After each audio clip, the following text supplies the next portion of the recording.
Low carb meal idea po para sa first meal. Ito po yung aking beef burger. At pang keto rin po yung ating sauce na napakasarap. Sarili ko po yung gawa, pero yung idea po ay hindi akin. Baka naman, sabay ganun.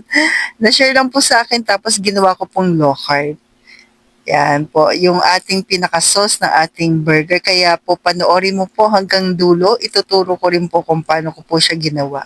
At hindi ka po magsisisi dahil napakasarap po siya. Okay po, so nag-add din na tayo ng cheese at ito yung ating double burger patties po na beef. Sulit na sulit para sa first meal. Yan. Kain tayo ka low carbs. Share ko po sa inyo kung paano ko po siya inihanda. Ang napakasarap na aking beef burger.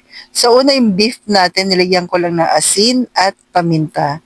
Then nag-spray na po tayo ng coconut oil. So sa mga nagtatanong anong extender na ginagawa ko po, wala po. Yan, mas gusto ko pa rin talaga yung kahit egg, wala muna. Alam niyo po ba yun? Yung parang asin lang yun.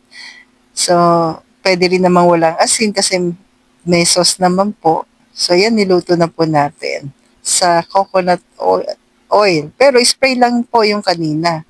So, natural oil na po niya yon. Tapos, sinangag na po natin yung ating sesame seeds. Then, naglagay na tayo mayo, calamansi. Kung may lemon, mas okay.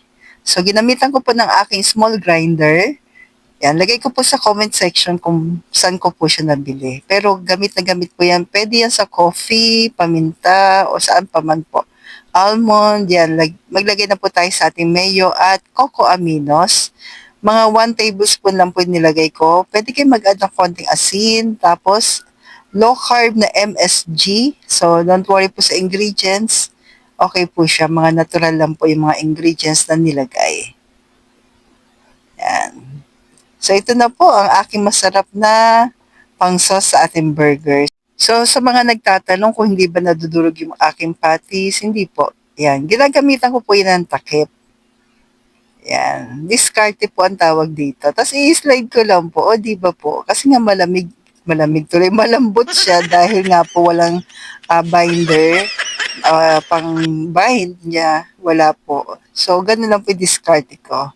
So, ayan na po. Kain tayo ka low carbs. Ang aking healthy keto low carb o keto or low carb po burger patties with special sauce. So, stay healthy, stay low carb po.